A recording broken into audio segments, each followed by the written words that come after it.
प्रिय साथियों, आप सभी का हायर एजुकेशन वर्ल्ड चैनल पे बहुत-बहुत स्वागत है। प्रिय साथियों, आपको मालूम है कि हायर एजुकेशन वर्ल्ड चैनल पे उच्च शिक्षा संबंधी तमाम सारी बिहार राज्य से संबंधित तमाम जानकारियाँ मिल रही हैं, लेकिन आने वाले समय में आपको झारखंड असिस्टेंट प्रोफ़ेसर संबंधित ही महत्वपूर्ण सूचनाएँ प्रदान की जाने वाली हैं। प्रिय साथियों, हम बिहार असिस्टेंट प्रोफ़ेसर की बात करें उससे पहले सबसे पहले हम आपको भारत देश की चंद्रोदय की बहुत सारी शुभकामनाएँ। चंद्र पर भारत का उदय हो चुका है दक्षिणी पोल पर, इसके लिए आप सभी को बहुत सारी शुभकामनाएँ। फिर साथियों हम आते हैं धरती पर और बात करते हैं बिहार में असिस्टेंट प्रोफ़ेसर की जो नियुक्ति प्रक्रिया चल रही है, उसकी क्या लेटेस्ट अपडेट है।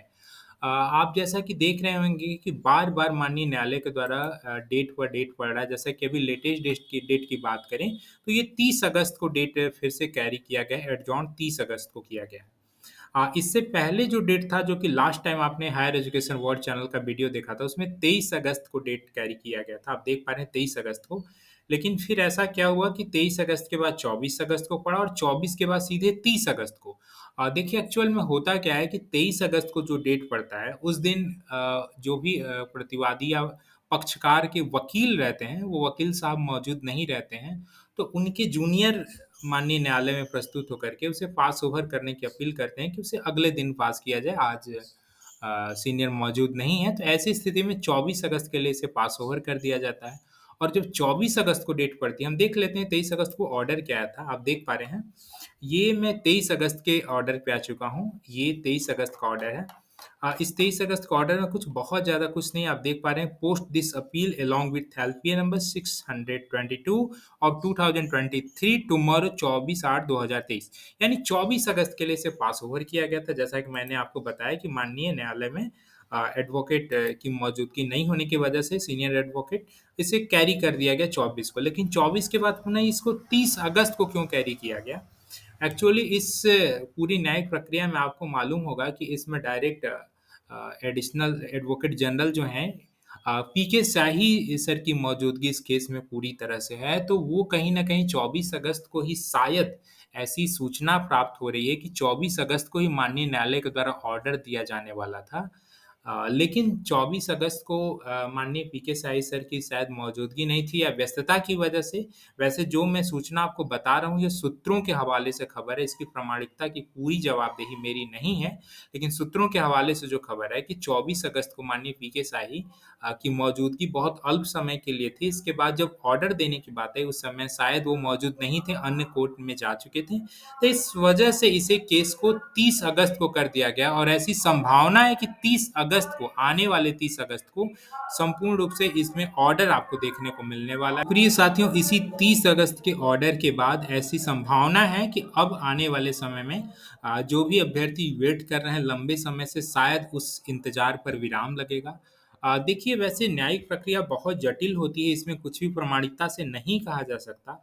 लेकिन मैं आखिर ऐसा क्यों कह रहा हूँ, इसके एविडेंस क्या है, इसके रेफरेंसेस क्या हैं कि 30 अगस्त को ऑर्डर आ सकता है।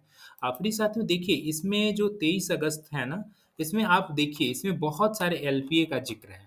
एक्चुअल में अलग-अलग इतने सारे एलपीए हैं क्या? ये पूर्व में भी आपको बताया जा चुका है कि जो बैकलॉग वाला केस था अमोद प्रमोदी जी प्लस अदर्श वाला, उस केस में हुआ क्या कि आप उस केस की अगर आप सुनवाई सुनेंगे, जिसकी हियरिंग का सारा डिटेल्स यहाँ पर भी मौजूद है हायर एजुकेशन वर्ल्ड चैनल पे।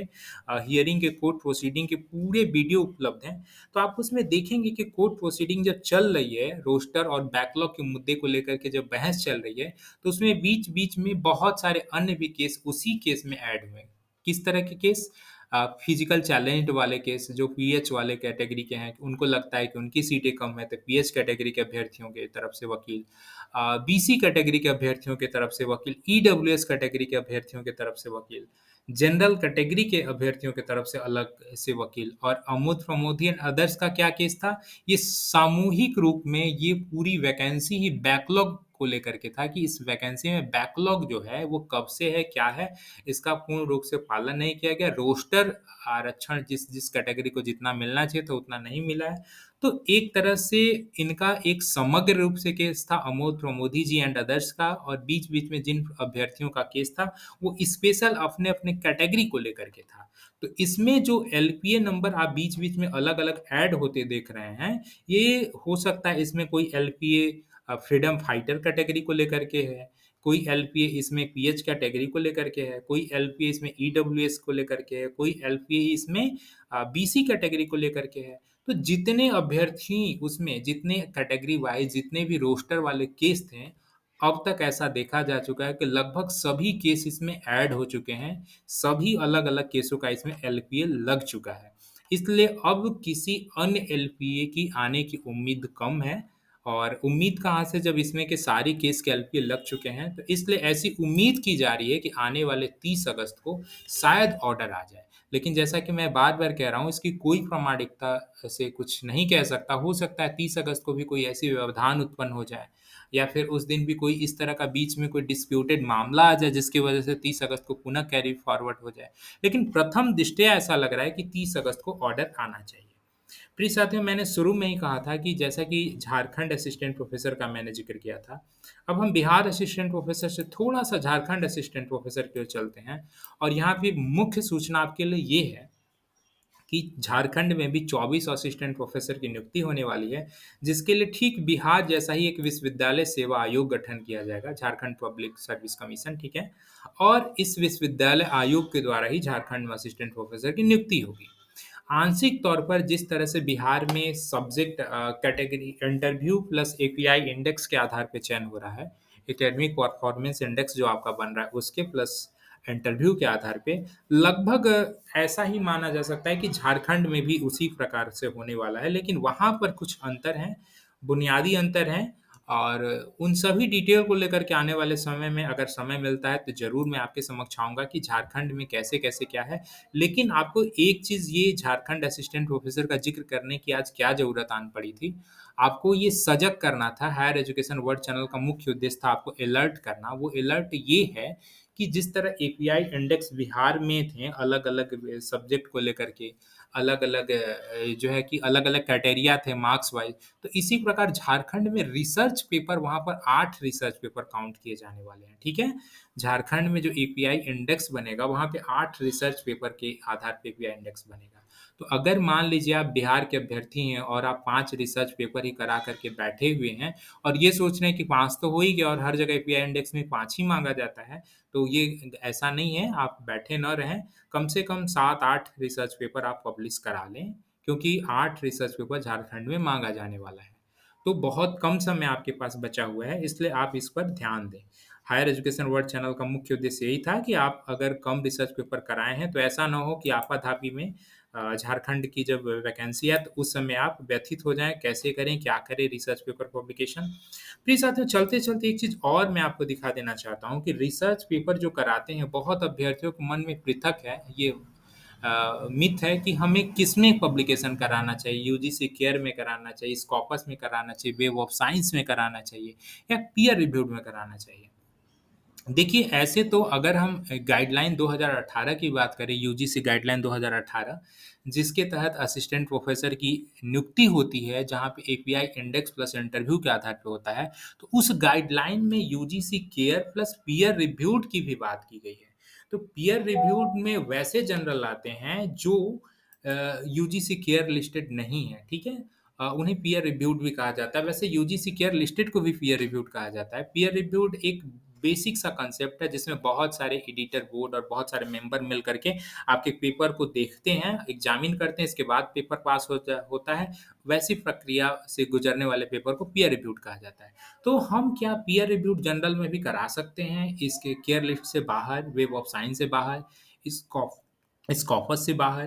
तो देखिए, एक्चुअली कोई भी एजेंसी जो होती है ना, सर्वप्रथम आपके रिसर्च पेपर कैसे एग्ज़ामिन करती है, मैं आज वो बताने वाला हूँ।